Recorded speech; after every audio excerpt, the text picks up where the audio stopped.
Assalamualaikum warahmatullahi wabarakatuh.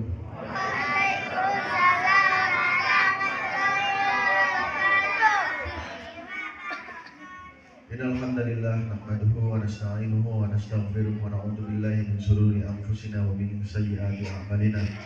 May yahdihillahu fala mudilla lahu wa may yudlil fala hadiya lahu. Asyhadu an la ilaha illallah wa asyhadu anna Muhammadan abduhu wa rasuluhu la nabiyya ba'dah. Allahumma shalli ala sayyidina Muhammad wa ala ali sayyidina Muhammad. Qala Allah ta'ala fi kitabil karim a'udzu billahi minasyaitonir rajim. Bismillahirrahmanirrahim. Ya ayyuhalladzina amanu ittaqullaha wa qulu qawlan sadida yuslih lakum a'malakum wa yaghfir lakum dhunubakum wa may yuti'illah wa rasulahu faqad faza fawzan 'azima. Wa qala Nabi sallallahu alaihi wasallam jadidu imanakum qila ya Rasulullah wa kaifa nujaddidu imanana? Qala Rasulullah sallallahu alaihi wasallam akthiru min qawli la ilaha illallah.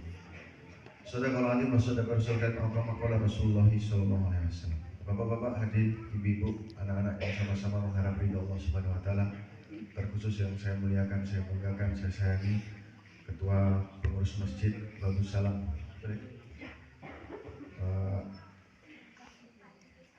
Ibu Kepala Sekolah PTSD Pak Ustadz, kemudian Bapak Unsur Forkopinca, Pak Kepala BPRN, mungkin ada Pak Wali Nagari, Pak Camat, dan seluruh hadirin, ini mama, aku, tokoh adat, para ulama, ustadz, para asatid yang sama-sama mengharap ridha Allah Subhanahu wa taala, terus juga untuk ibu-ibu Pondok Panduang yang hadir dalam acara hari ini. Bersyukur kita panjatkan puji syukur kepada Allah Subhanahu wa taala, hari ini kita bisa berkumpul di satu tempat yang mulia, yaitu di muka bumi Allah Ta'ala, yaitu masjid. Satu bangunan, satu tempat yang disebut masjid atau masjid musola ataupun surau, maka sesungguhnya tempat itu tempat yang diridhoi Allah Subhanahu wa taala. Tempat terbaik di muka bumi, tempat yang paling disayangi Allah Ta'ala. Mudah-mudahan orang yang ada di tempat itu juga orang yang diridhoi, disayangi oleh Allah Subhanahu wa taala. Amin. Salawat dan salam senantiasa kita aturkan, kita curahkan kepada junjungan kita Nabi Muhammad SAW. Bapak Ibu yang mulia, yang saya hormati, berbicara masalah bullying. Nanti begini Bapak Ibu, saya akan titipkan beberapa pesan, beberapa hal. Sama.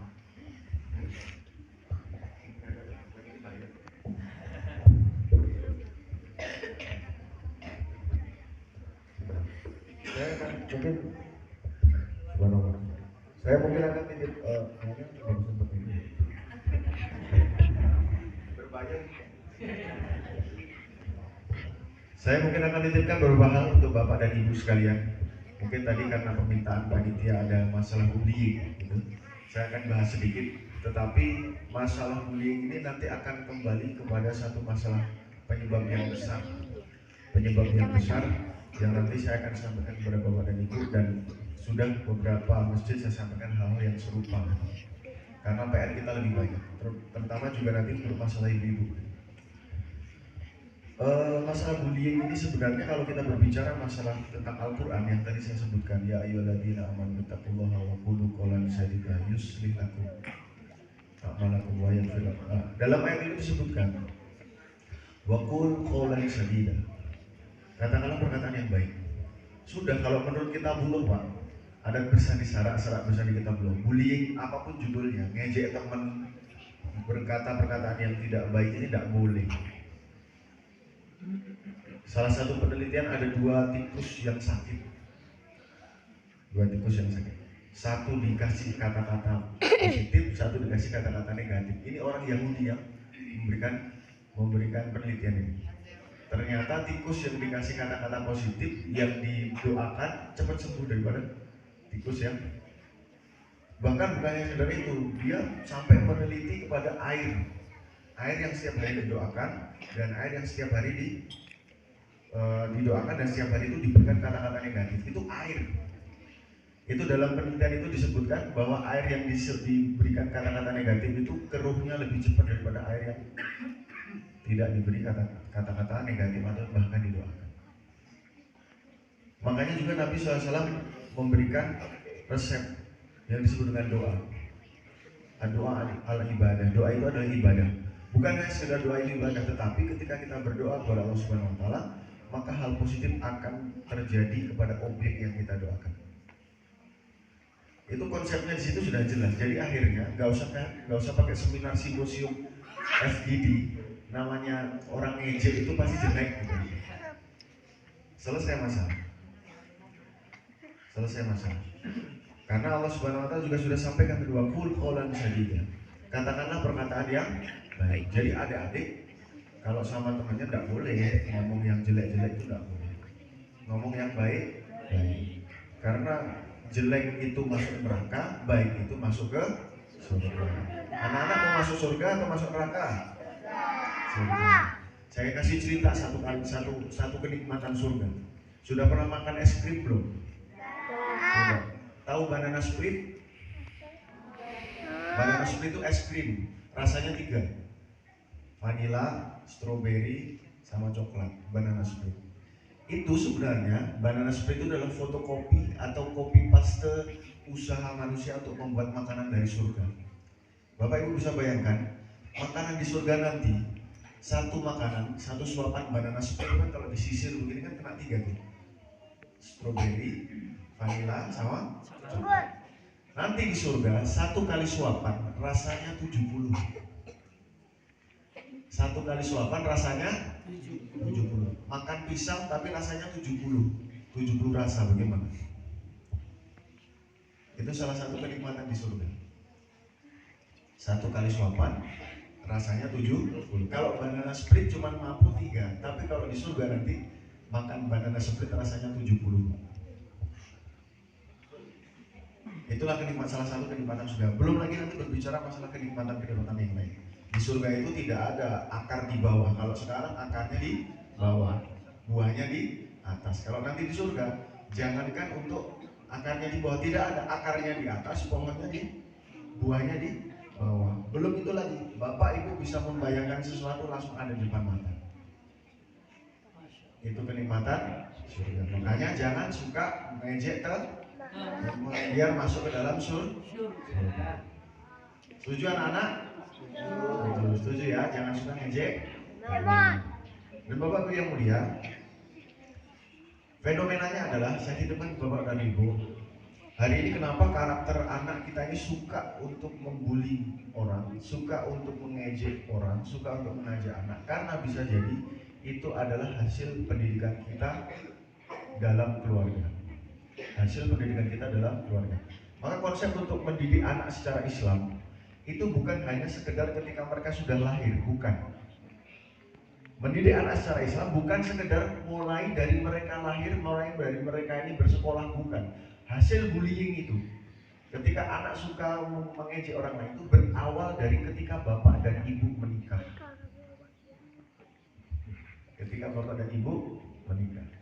Kita lihat dulu bapak dan ibu menikah dengan cara apa?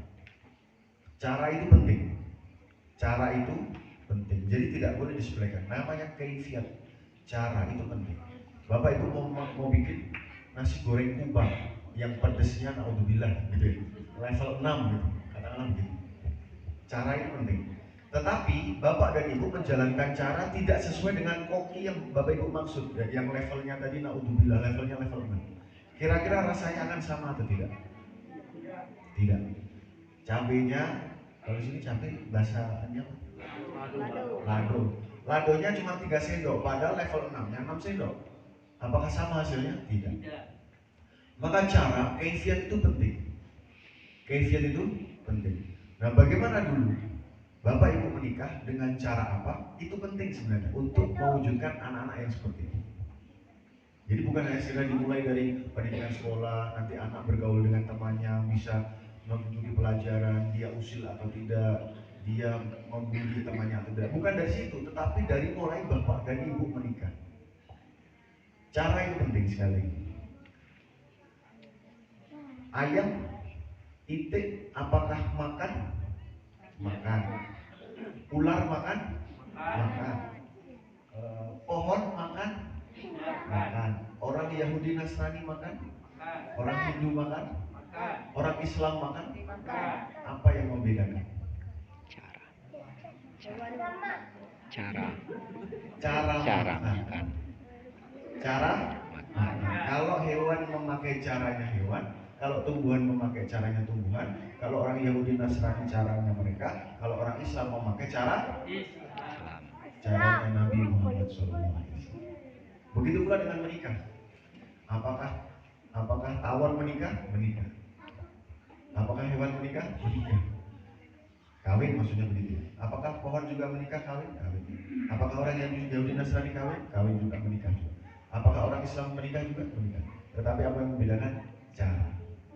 Jadi dari cara yang diperbuat, dari cara yang dibuat akan membuahkan hasil yang seperti itu.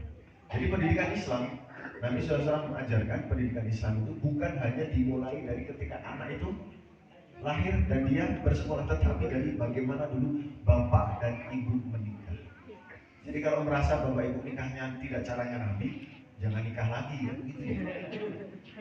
Diulangi nikahnya, tidak, istighfar, tobat, begitu. Ya Pak ya, sudah 60 tahun masa mau nikah lagi Pak. Menikah lagi dengan istrinya tidak apa-apa kan begitu, tapi istighfar kan begitu.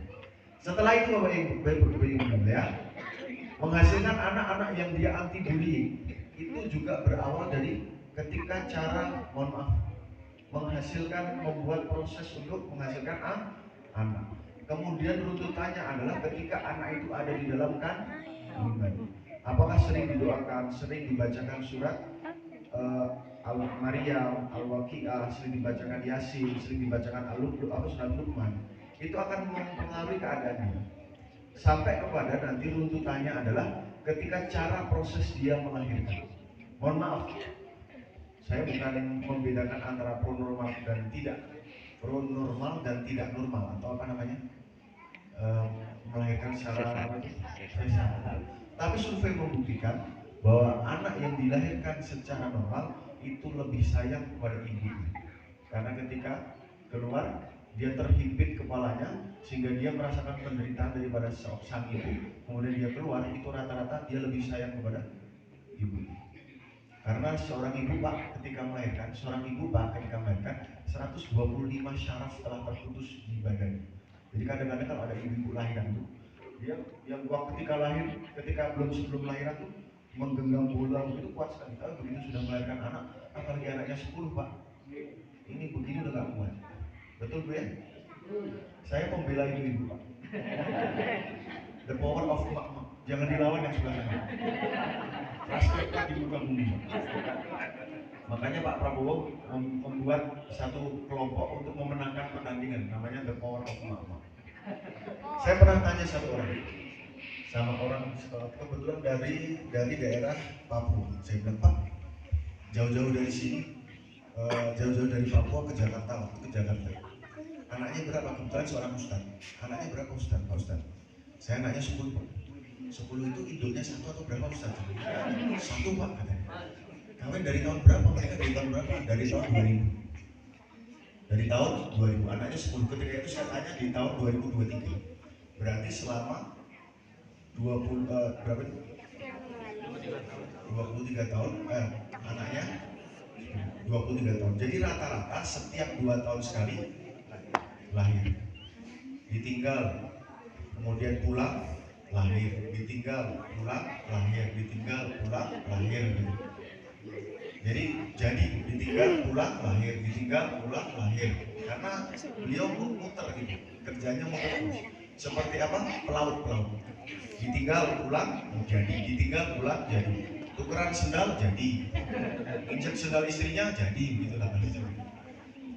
Coba kalau kira-kira Pak, yang sebelah sana disebutkan Hari Ibu Nasional, 1 kali 24 jam ibu-ibu menyerahkan anak-anaknya kepada bapak-bapak. Sanggup Pak? 10 bapak dikasih ke bapak 1 hari aja. Kira-kira sanggup nggak Pak? Apa yang terjadi Pak? 10 Pak, 10.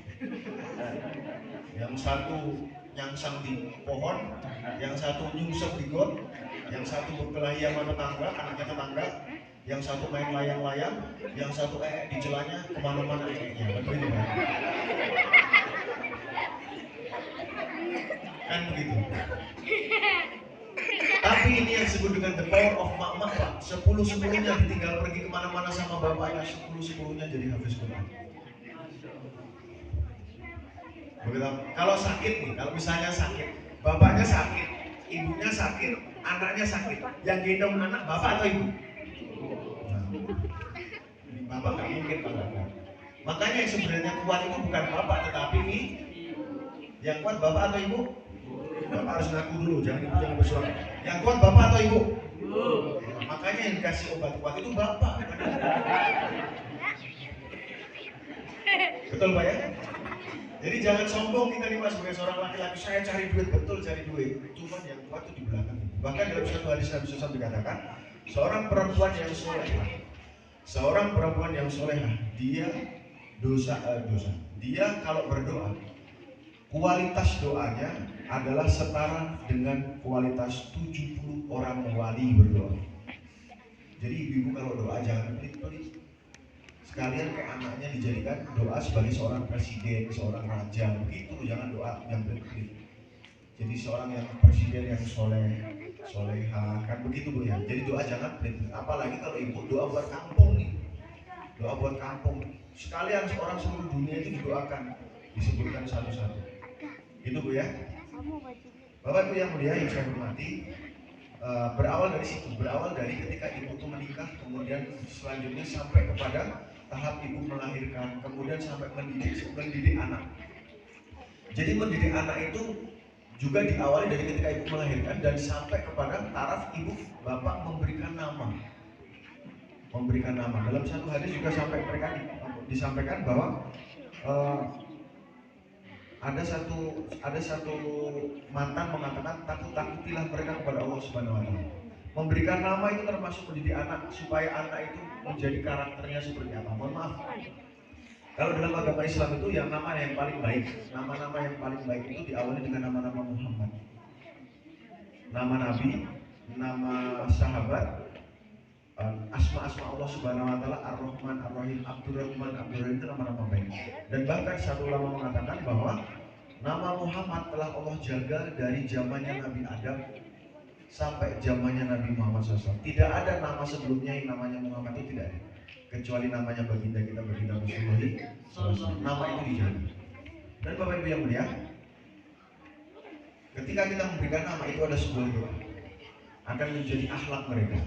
Dan juga kita harus takut-takuti mereka kepada Allah Subhanahu wa taala. Kita takut-takuti mereka kepada Allah, dan sampai nanti siklusnya kembali kepada mereka besar, dididik secara Islam, dan kemudian mereka menikah sebagaimana menikahnya ibu dan bapak. Ada satu hal yang saya titipkan kepada bapak dan ibu, supaya mereka menjadi pribadi-pribadi yang anti bullying.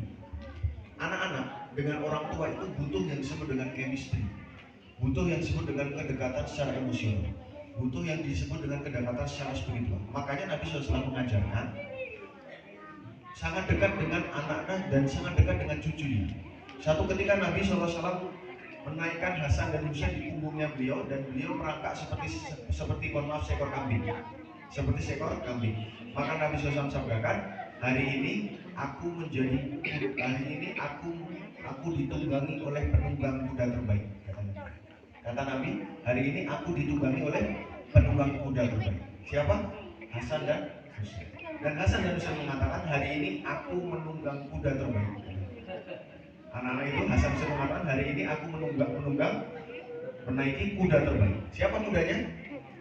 Nabi Muhammad SAW. Itu menggambarkan chemistry Bapak Ibu yang mulia.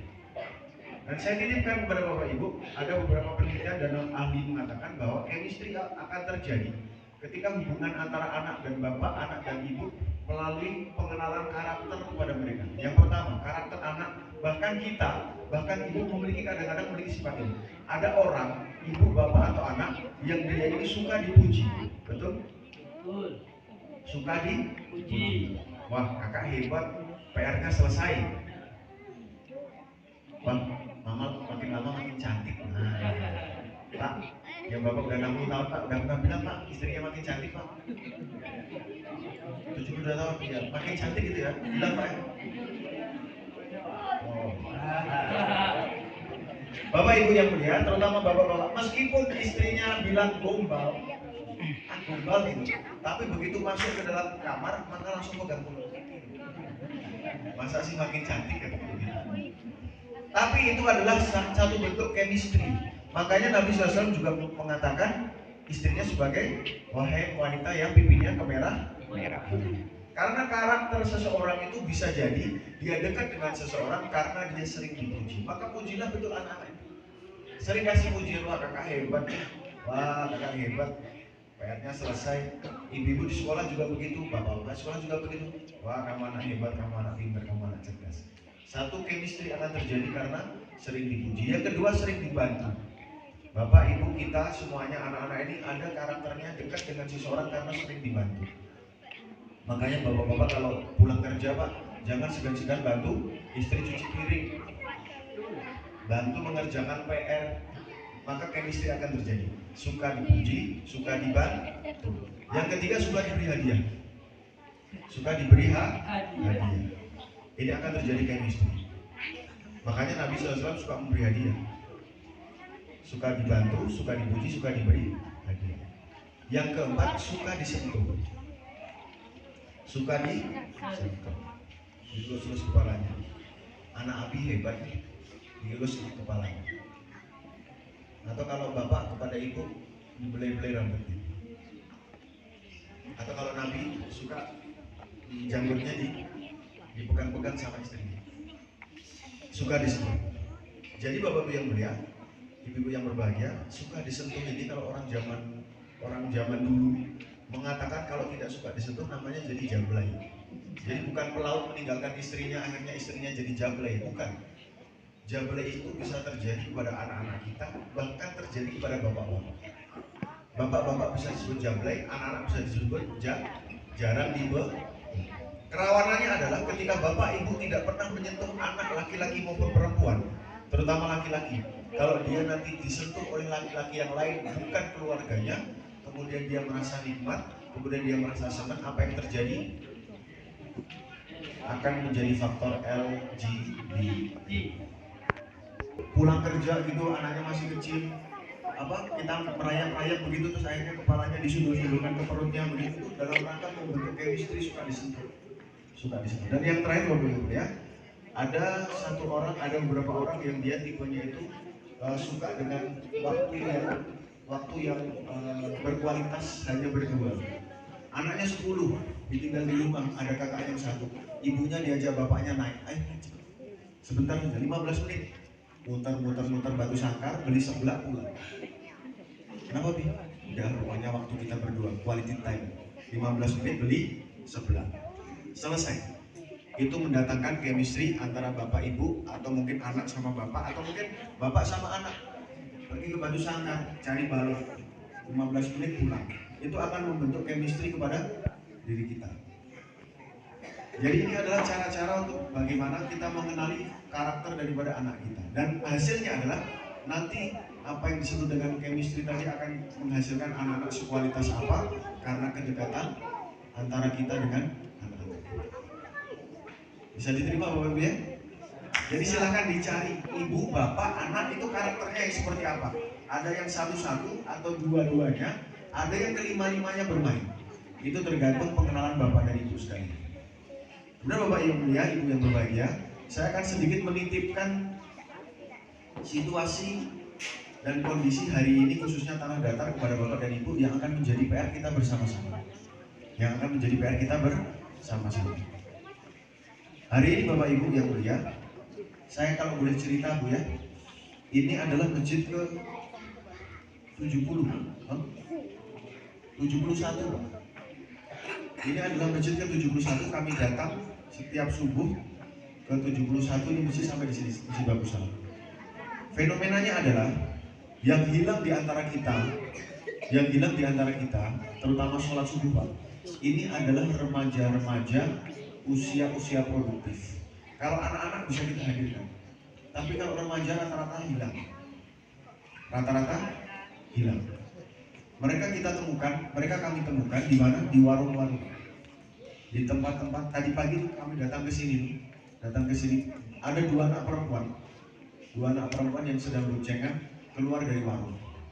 Di dalam warungnya ada beberapa laki-laki yang mungkin mereka habis ada acara di situ, tapi sungguh-sungguh Banyak kami temukan yang seperti itu. Banyak kami temukan seperti itu.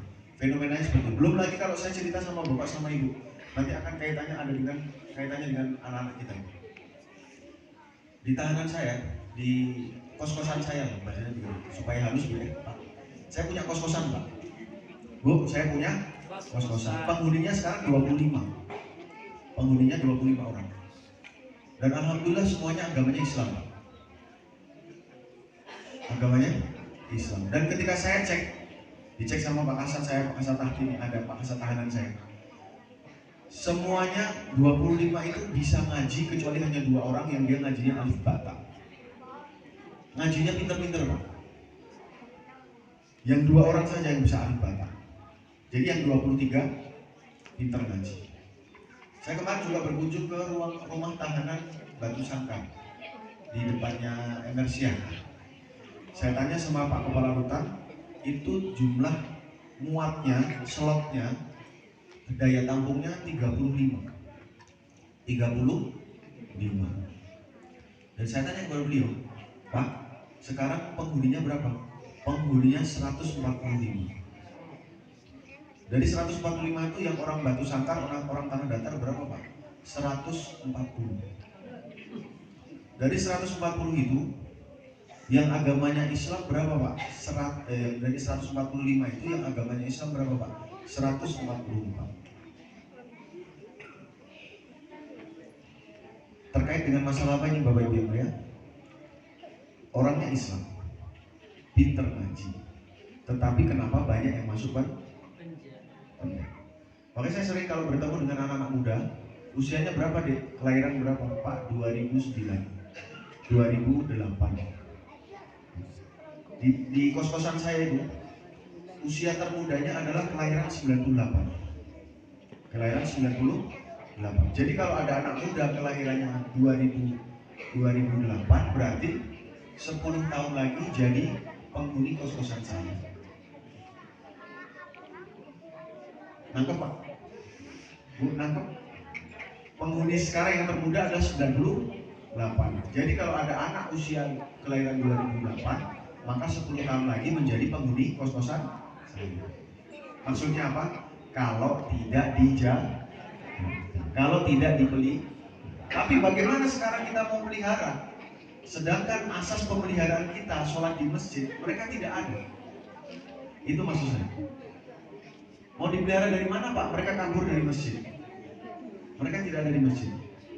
Maka Bapak yang mulia, Polres Tanah Datar khususnya mengangkat tema kembali ke surau, mengembalikan mereka ke surau. Karena apa? Tempat terbaik untuk memelihara anak-anak kemenangan kita yang dimulai dari usia dini seperti ini. Tempat terbaiknya adalah di surau. Di surau anak kita akan belajar adat, akan belajar agama, akan belajar adat. Di surau akan belajar agama, akan belajar adat, akan belajar adab. Karena fenomenanya begini, Pak, Bu. Fenomenanya begini, hari ini keadaan remaja kita, bahkan bukan hanya sekedar remaja, Pak. Ini seperti zaman jahiliyah. Zaman jahiliyah. Ibu tahu zaman jahiliyah itu apa? Bu, bodoh. Ini anak nih. Mohon maaf, contoh saja, jahil. Anak menjahili temennya, apa? Ditoel-toel kepalanya. Tapi kalau anak yang ditanya, boleh nggak noel-noel kepala? Dia bilang, tidak boleh. Itu namanya jahil. Jahil itu bukan bodoh, tetapi tahu, tetapi sengaja. Tawaf di Ka'bah yang besar. Tetapi setelah mereka tawaf di Ka'bah besar, mereka mengelilingi berhala-berhala mereka yang jumlahnya 360. Mereka tahu ada Tuhan di atas salib. Tetapi mereka setelah tawaf di Ka'bah, mereka mengelilingi berhala-berhala mereka yang jumlahnya 360. Jahil tahu tapi sengaja. Hari ini Bapak Ibu yang mulia, keadaan remaja yang paling banyak dan bahkan orang-orang yang tidak mau masuk masjid sama seperti keadaannya zaman jahil, ya, tahu tapi sengaja. Apakah kalau ditanya yang di kos-kosan saya ini, Pak, kalau jualan narkoba boleh nggak? Dia bilang tidak boleh. Nyuri motor boleh nggak? Tidak. Maling sapi boleh nggak? Tapi kenapa mereka lakukan? Karena dalam keadaan jahiliyah. Keadaannya jahil. Masyarakat kita dalam keadaan jahil. Ya banyak tahu tapi sengaja. Angka kecelakaan tertinggi di tanah datar disumbang oleh mereka-mereka yang duduk di bangku sekolah. Apakah kalau bisa dikatakan anak sekolah itu bodoh? Tidak, mereka pintar. Tetapi kenapa mereka menjadi pelanggar lalu lintas nomor 1 terbesar? Karena mereka jahil. Yang hilang bukan kepintaran, tapi yang hilang adalah ketaatan. Orang jahil itu hilangnya di sini ketaatan. Hilangnya di sini ketaatan. Kenapa mereka jadi jahil? Penyebabnya adalah mereka imannya tidak sempurna kepada Allah Subhanahu wa taala. Kenapa mereka imannya tidak sempurna kepada Allah Taala? Diruntut, karena mereka tidak datang, mereka tidak sholat. Kenapa mereka tidak sholat? Karena mereka tidak datang ke masjid. Inna sholata tanha anil fahsya'i wal munkar. Jadi kesimpulannya, penyebabnya adalah ketika orang tidak sholat, maka pasti dan pasti mereka mengerjakan perbuatan fahsya dan munkar. Jumlah laki-laki banyak. Ini bukan Jumatan enggak? Iya. Jumatan. Pak duduk sini ya. Jorong sini. 2 saf. Yang ada 2 saf atau memang aslinya 2 saf? Kalau Jumatan penuh. Penduduk sini semua. Berarti harusnya kalau sholat subuh sama seperti Jumatan bisa berarti. Nah, sekarang kalau cuma 2 saf, yang beberapa saf itu kemana Pak?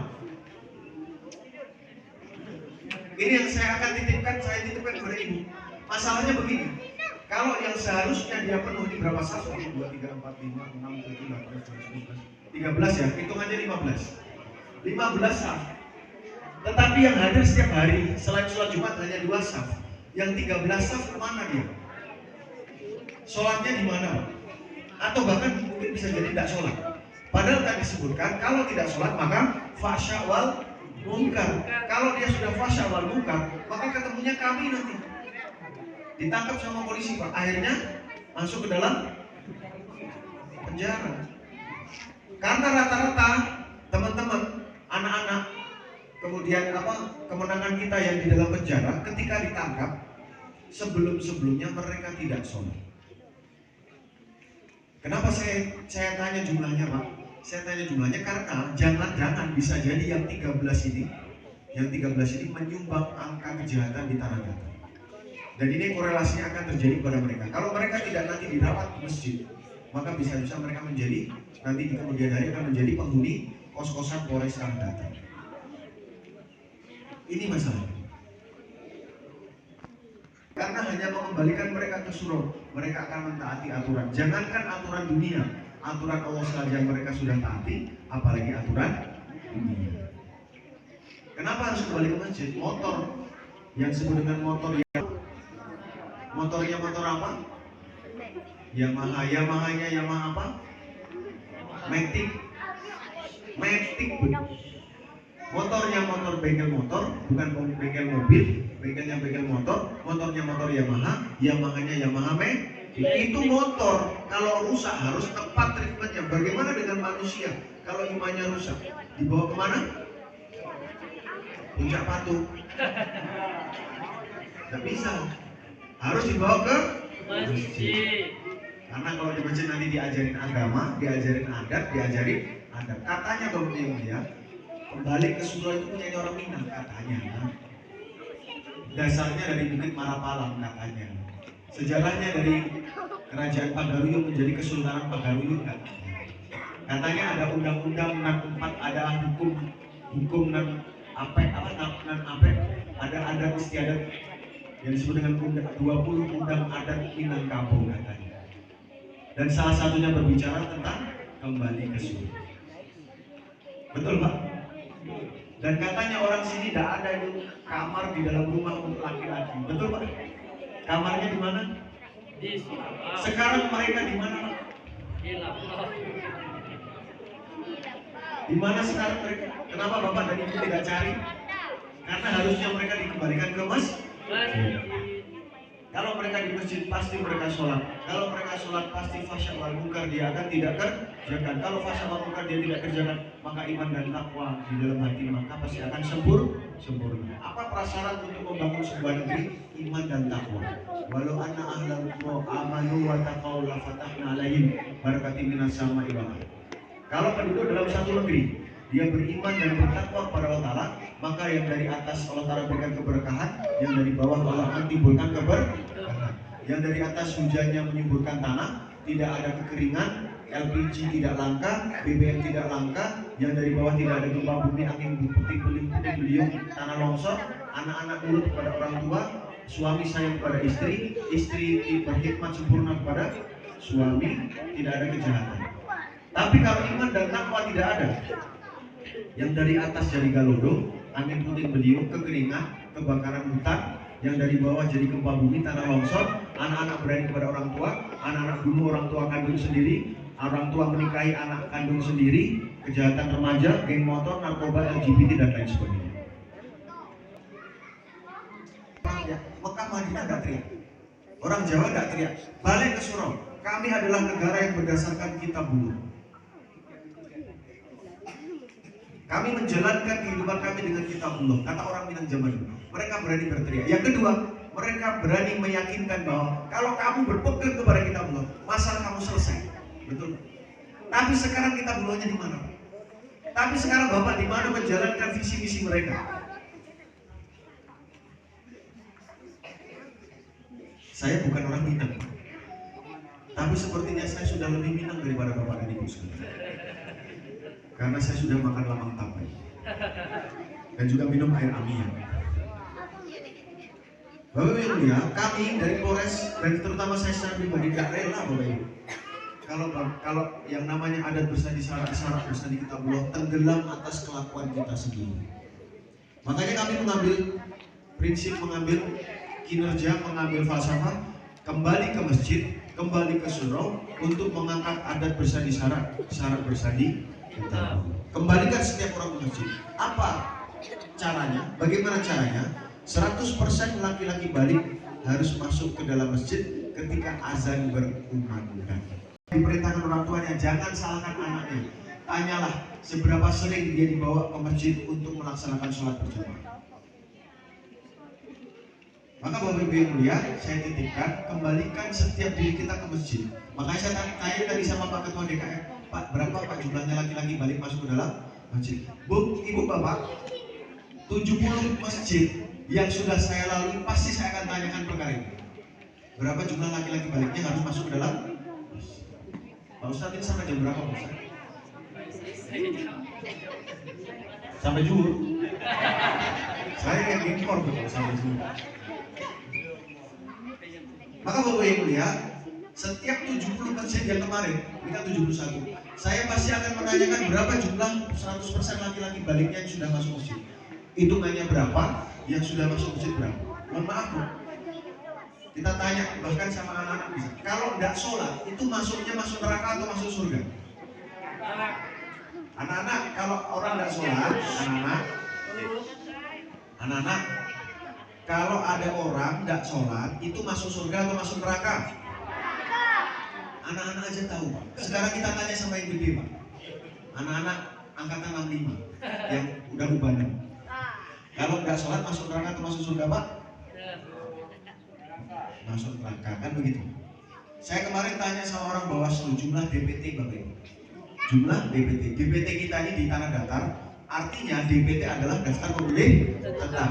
Dia adalah laki-laki dan perempuan yang sudah balik. Jumlahnya 380.323, berarti 400 dibagi 5. Jumlahnya ada 80. Jadi harusnya yang masuk masjid ini ada 80. Begitu kira-kira. Harusnya. Jadi kita tidak bisa mengakali kita tidak bisa ke masjid itu tidak bisa, karena masjid itu korelasinya adalah ketika nanti kita sholat di depan imam Bapak Ibu. Bapak kalau saya tanya satu-satu, pasti Bapak menunjukkan masjid saya di sini, masjid saya di sini. Betul? Karena korelasinya adalah nanti Bapak dari Ibu sholatnya di depan imam. Paham Pak ya? Sholatnya di depan imam itu paham Pak ya? Bapak Ibu nanti disolatkan ketika sudah jadi jenazah itu di masjid mana? Membiarkan satu orang lolos dari DPT? Tidak. Dikejar itu. Bagaimana caranya setiap orang masuk ke dalam DPT? Mohon maaf, orang partai, hijau, kuning, biru, ungu, jingga, pink, rela nggak kalau dalam orang-orang yang masuk dalam DP itu tidak nyoblos? Tidak rela. Dikejar bapak sama ibu, betul? Pakai serangan fajar, betul? Di sini berapa pak? Berapa? Hah? Berapa? 500? Nah, lumayan tuh 500. Betul nggak? Jadi orang Bawaslu KPU, orang partai tidak rela meskipun satu nama dia lolos dari DPT dan tidak nyoblos, betul? Itu untuk perkara yang resikonya kalau salah pilih bapak cuma rugi 5 tahun, betul? Sedangkan tetangga kita mepet tembok rumah kita nggak sholat, yang kata Nabi SAW, kalau nggak sholat akan masuk ke dalam neraka selama satu hukum. Satu hukum lamanya 80 tahun. 80 tahun dunia akhirat, satu harinya 1000 tahun di dunia. Jadi satu kali sholat yang ditinggalkan dengan sengaja, orang ini akan masuk ke dalam neraka selama 280.800.000 tahun. Bapak dan ibu diam saja. Bukan urusan saya pak. Yang 13 saf ke belakang bukan urusan saya. Urusan saya cuma yang 2 saf. Begitu kira-kira. Bapak ibu yang mulia, saya titipkan kerisauan ini kepada bapak dan ibu. Saya bukan sekedar ceramah, enggak. Kalau ceramah overlapping sama ustaz. Saya mau titip sama bapak sama ibu, ini ranah Minang dalam keadaan tidak baik-baik saja. Siapa yang harus mengerjakan? Kita semua. Rumusnya caranya adalah dengan mengembalikan setiap orang pergi ke surga. Tolong tiang masjid. Boleh bapak ibu? Tidak. Kenapa tidak boleh? Memotong tiang masjid, kenapa? Masjidnya roboh. Emang bapak sama ibu yang punya masjid ini?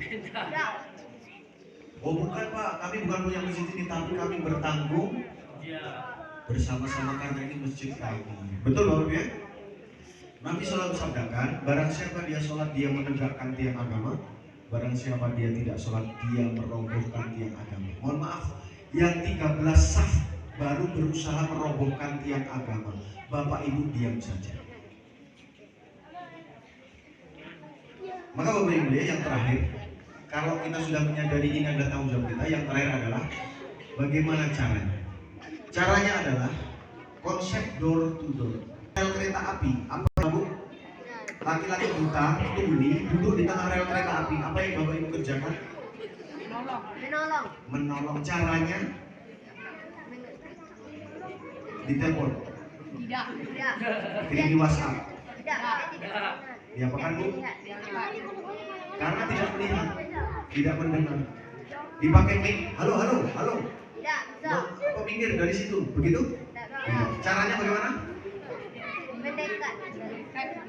Mendekat terus? Itu di bawah. Anak udah pintar.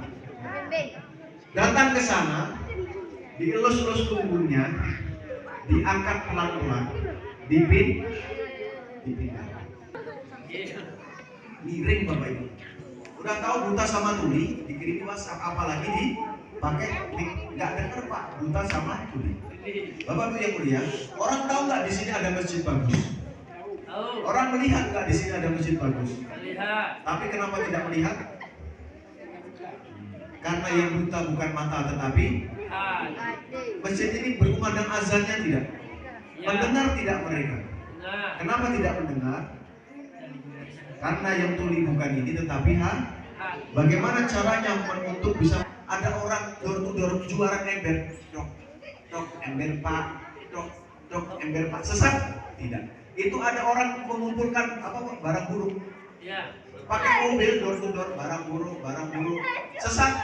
Tidak ada yang bilang sesat ngomong. Itu ada pasar malam di door to door pak, pasar malam door to door dari rumah ke rumah, bilang sesat? Tidak ada yang bilang sesat. Tapi kenapa untuk menjemput mereka yang tidak pernah ke masjid bapak ibu bilang sesat? Padahal itu kerjanya Nabi Muhammad SAW. Door to door. Belok kanan, belok kiri. Assalamualaikum, udah azan, ayo ke masjid. Salah ya, assalamualaikum pak, sudah mulai azan, mari kita ke masjid. Ranking satunya pak, tadi yang 13 saf tadi, ranking satunya adalah orang yang 1 tahun 1 kali ke masjid. Ranking keduanya adalah 1 tahun 2 kali ke masjid. Ranking ketiganya adalah 1 tahun 3 kali ke masjid. Dijemput satu-satu. Jangan loloskan dari DPT. Tidak. Tapi kami ingin bagaimana seluruh tanah datar seluruhnya memiliki visi yang sama, mengembalikan ke surau. Dan bahkan, mohon maaf sekali lagi, balik ke surau itu bukan punya saya. Balik ke surau itu punyanya Bapak dan Ibu sekalian selaku orang Minang. Betul Pak ya? Kalau sudah, mohon maaf, saya sampaikan 422 masjid, sekian ratus surau di tanah Minang itu, di tanah datar ini. Kalau seluruhnya laki-laki balik 100% masuk dalam masjid, apa kira-kira yang terjadi? Tanah datar yang baldatun, thayyibatun, warahmatullahi wabarakatuh. Suasana masjid, karena di masjid tempatnya malaikat bermimpi. Yang hari ini Bapak Ibu bisa lihat sendiri, remaja kita hilang dari masjid, anak-anak kemenangan kita hilang dari masjid yang usia potensi produktif. Akhirnya di mana mereka kami temukan? Di jalan-jalan. Mereka